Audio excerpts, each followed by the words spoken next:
Hello everyone, welcome to the GrowCast show. My name is Yu Hong and I'll be your host for today. And today in our studio, we have Anthony Chong, a 17-year veteran realtor. He's also the Associate Group Director in PropNex, and this year, he will also be specializing in the new launch market. So let's get to our questions. So what inspired you to enter the real estate industry, and what keep you passionate about helping clients today? Now, to me, right, real estate is not just buying a home, but it is more than just a living. Real estate is not only for family memories, but also it is a sanctuary and security for the family. And not only that, it also helps the family or the people who purchase the real estate property to create wealth. Now, what helped me to passionate in this industry is that the journey to be with them. For example, from the first-time buyer to the upgrading their home and then to the investing in the real estate property. It is very, very joyful to see these people that when they upgrade according to their plan, according to their mean, and also to build a strong foundation in the retirement plan. That journey and experience is very hard to find in other industry, to my experience. So looking back at your first property transaction, what lessons would you say shaped the way that you advise clients today? From my experience, right, one of the reasons is that it is important for me to understand that property transaction is not one-time transaction. It's not just one time. It is a long-term journey together with the buyers. So over the years, I have this experience to work with first-time buyers, and they progress, and together with them, they become homeowners, and then slowly they become the investors. They upgrade and become investors. It is very important for me to understand their needs and their goal. So since I have this privilege to work with them and journey with them for long term, so I realized that buying property is not just one time, but it's a long journey, and it's also helped me to understand that listening to their needs and understand their financial means, and at the end, to see them grow. So this kind of experience is hard to find also. It is a joy to see they grow in their wealth. What makes your approach to property planning different from most agents in Singapore? My approach is centered into education and also the analysis. Then we will walk through their financial means. So number one, right, I will first work with them in their financial abilities. So what they can afford, and then what work within their means. Second approach is that I will do the market analysis. I will pull out the data, and then together with them to see what are the risks and what are the opportunities. Then the third is that we will walk through a few projects so that they can see where are the opportunities that suit their goal and where are the risks involved. So my role is to help them to identify what are available, what work within their means, and where are the opportunities are. So that is my role. So that I can help them to make informed choices with confidence. Why do many buyers delay purchasing property even when they have the financial ability to do so? In my experience, right, many buyers delay decision mainly is because of the uncertainty rather than affordability. I give you an example. The people delay because they are afraid of making a wrong decision, afraid of buying a wrong property. Second thing is that they are fear of losing money, the hard-earned money and saving. Number three, right, they are also afraid of unable to pay the mortgage due to job certainties and the market volatility. So that is very important to understand them. So to me, right, they delay the decision making is due to a few factors. The fear, that is very important. So my role is to help client evaluate the data objectively so that they can understand the market situation, they can understand and know where the opportunities lies and where the risks are, so that they can make a sound decision for themselves. What is the number one most common fear you hear from first-time home buyers, and how do you help them address or overcome these concerns? The first fear they have, or the most important fear, is the affordability. In order to help them to understand this, what I do is I will work with them to plan for the safety net. How I do that, I help them to understand the situation in the event of they can't afford. For example, if they lose a job or due to market situation that they need to change a job, I will work with them is that we work together to have the financial cushion. How do we do that? Number one is that we will work on the CPF OA so that they will have sufficient sum to tie over during the short period of time. Normally, I will plan with them, they have the CPF or the cash reserve for 9 to 12 months. So having said that, they will be having more understanding and they will have a peace of mind even if they lose a job. And we also have a strategy to back up in case of anything happening. So for example, can rent out some rooms or rent out the entire unit if necessary. So with the informed and the backup strategy, they will have more understanding and they will have peace of mind so that there will be more confidence. Why do some homeowners struggle to upgrade even though they have significant gains in their current property? To some clients, they don't upgrade despite they have the financial means to do so.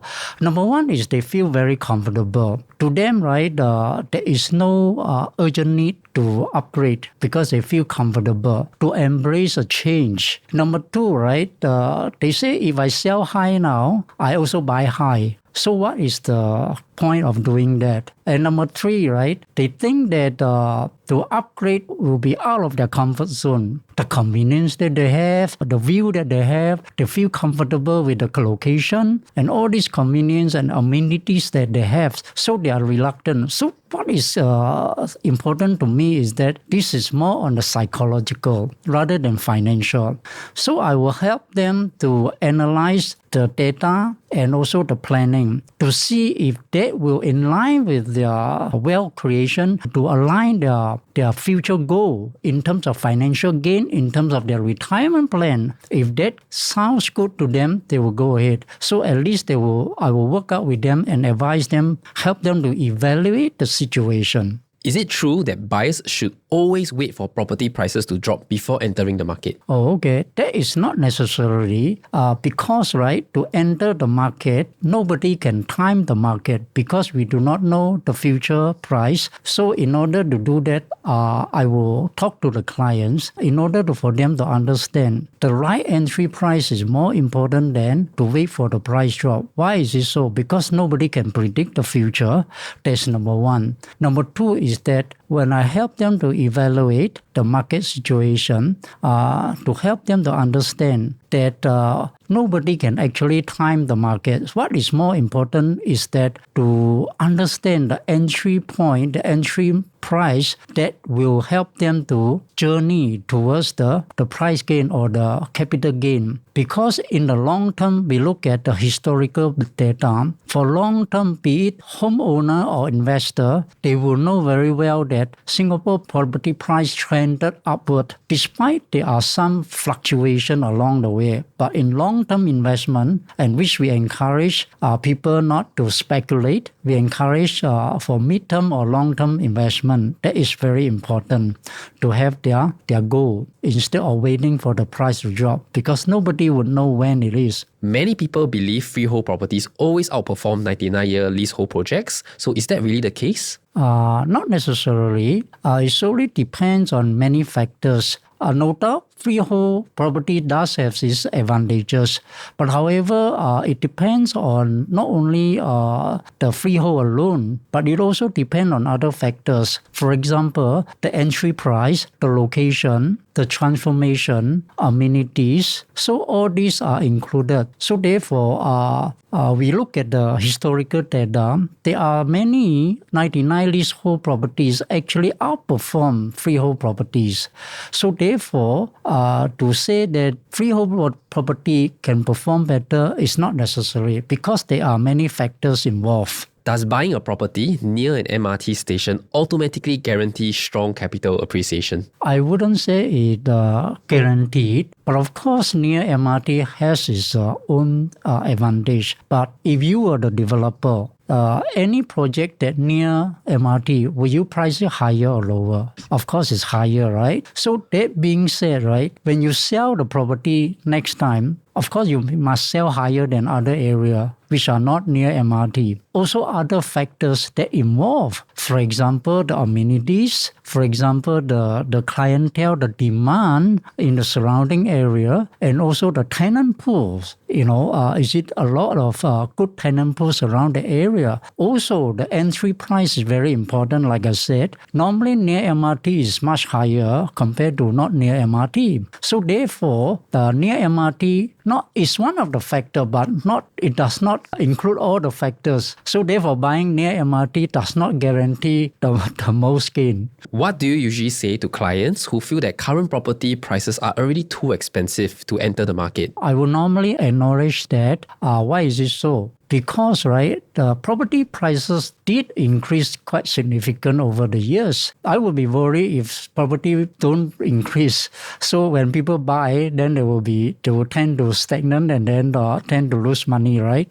So property price does increase over the years. So first, I acknowledge their concern. Secondly, I will ask them if they are open to the data I have analyzed. So when you sit down and analyze the data, to let them understand the trend and to understand the affordability for them, and also to see where the opportunities are, then they will decide whether it will align with their financial goal. This is how I work out with them instead of waiting for the price to drop or waiting for the future properties, so that they can understand where are the opportunities, whether to act now or to wait later. How would you respond to someone who says that they prefer to keep their cash in their investments rather than purchase another property? Instead of recommending a buyer from one asset over the other, that is not my style. But I will explain and let them know that to understand the different portfolio, different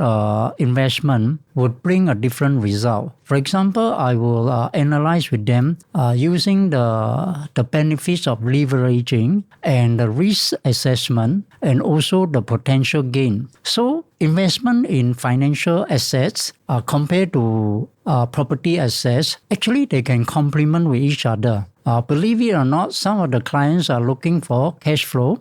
Some clients are, for example, the rental yield. For example, some of the investors or buyers, they're looking for capital gain by leveraging the bank loan and the mortgage in order to achieve their financial gain. So after I analyze with them, to let them compare which one is better than the other, or which one can complement, align with the financial goal. That is very important. So is a new launch condominium still worth considering when resale units often appear larger and even cheaper? Many buyers look at the resale market. They find actually the space is the size is larger and is a lot cheaper. So what I would do is I will evaluate with them, because the new government policy, which is called the Harmonization, with the GFA Harmonization, it in fact help buyers reduce a lot of unusable space. For example, in the past, there are many properties or the condominium, they have extra balconies.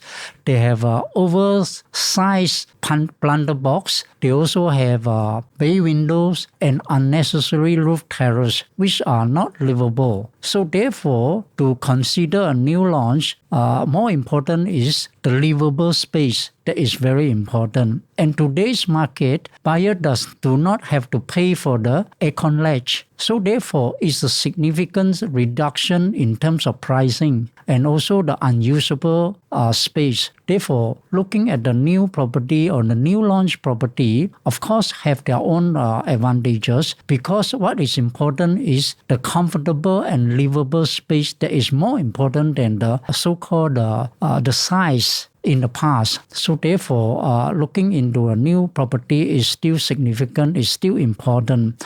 But what I do normally is that I compare the floor plan with the buyers, so that they can understand where actually come from in terms of the money they pay, and also what they will be using in the future. So therefore, that is very important. What are the key indicators you look for when evaluating whether a new launch project has strong investment potential? I evaluate both the lagging and the leading indicators. What are the lagging indicators? For example, what are the selling price, the resale market? What are their selling prices? What are their rental yield? What is the occupancy rate? For example, is there a lot of people looking for the rental in this area? And what are the resales volume and the pricing sustainability? That is a lagging.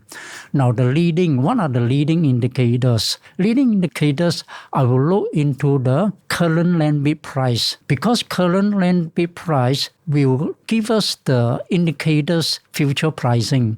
These are very important. And also, what are the market price now? So the future pricing are normally determined by the property bid price. So this is one of the indicators. And also the government plan. What are the government plan? The transformation, the amenities. So that is very important. So these are the leading indicators buyers must understand. When they understand all this, they can compare whether they enter the right place, the right property. More importantly, I will analyze with the buyer, is the entry price, is it correct? Is it safe enough for the future or not?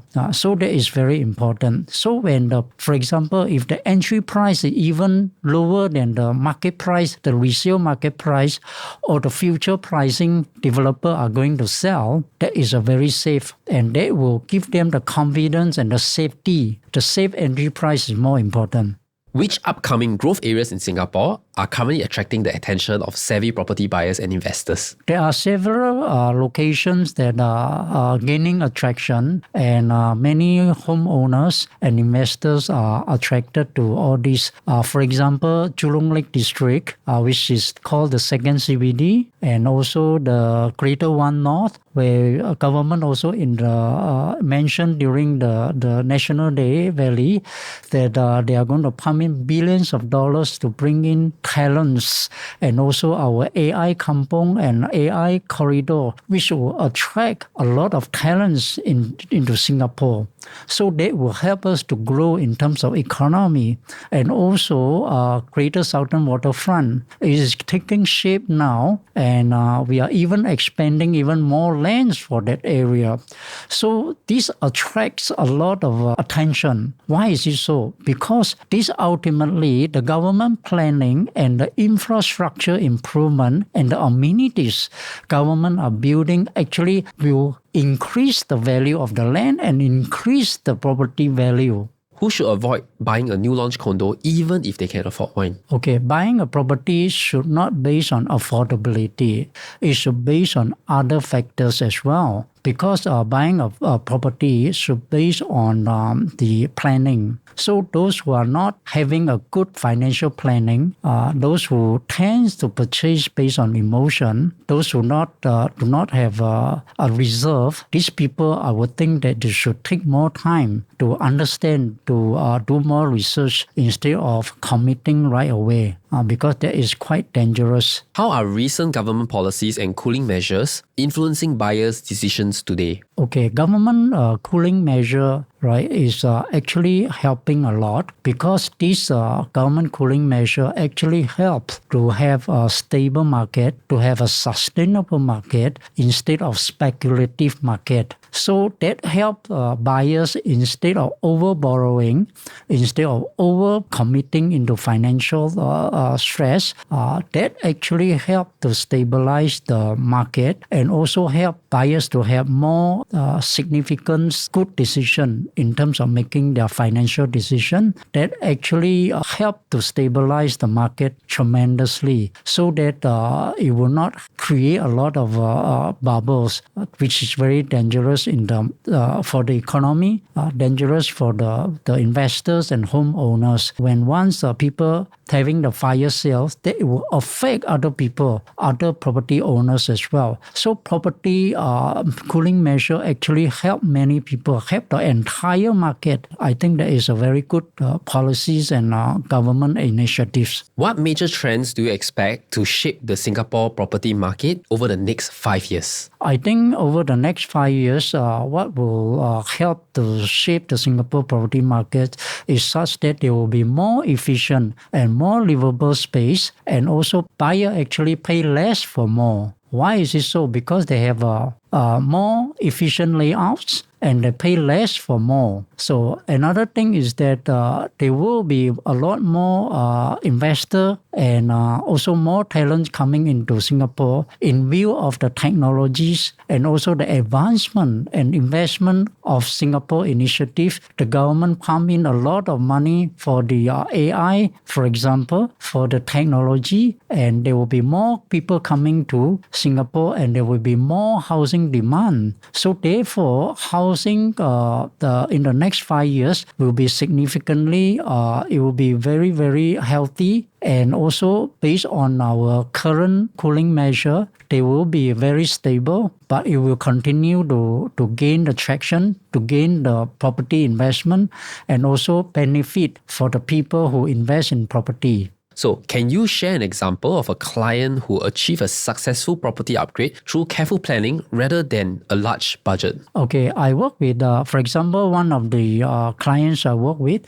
I brought them to buy the HDB. After that, they upgrade to a condominium. So how do we do that? First, I come to them to understand their financial, and we work out the financial planning. And then subsequently, I help them to engage with the bankers in order to understand how much the affordability. And subsequently, we explore a few condominium. We explore, then based on their financial ability and their means, and then their requirement and their goals in the financial planning. So eventually, they decided to purchase one of the condominium, which suit not only their financial means, but also what they like, the location, and meet their comfort level. So this journey, right, they feel very comfortable instead of stretching or having the big budget. But instead, our journey is such that to make them feel comfortable within their means and to meet their financial goal and also meet their target, the layout, the space that they wanted.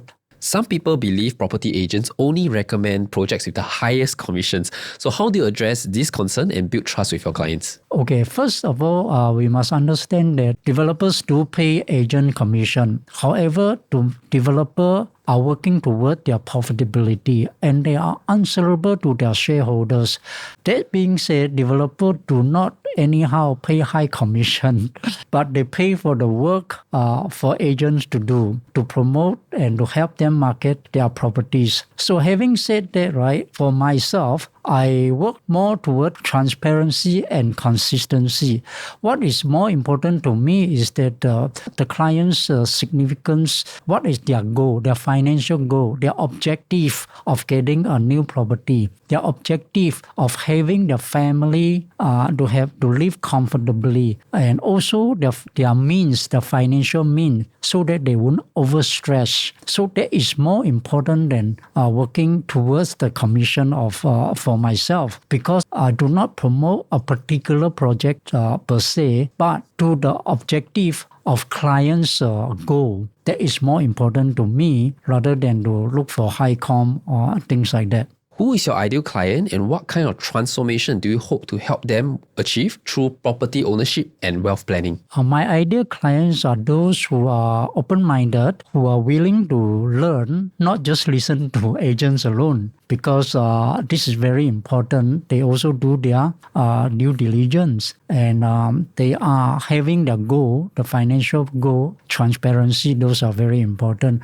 I like to work with them because they are eager to understand instead of just listen to me. That is very important. So these people, I would like to work with them, and I love to see them grow in terms of financial abilities, and also to see them progress in their financial foundation. That is very important, and also their future plan, either for their retirement plan or for their children plan or for their any cash flow plan.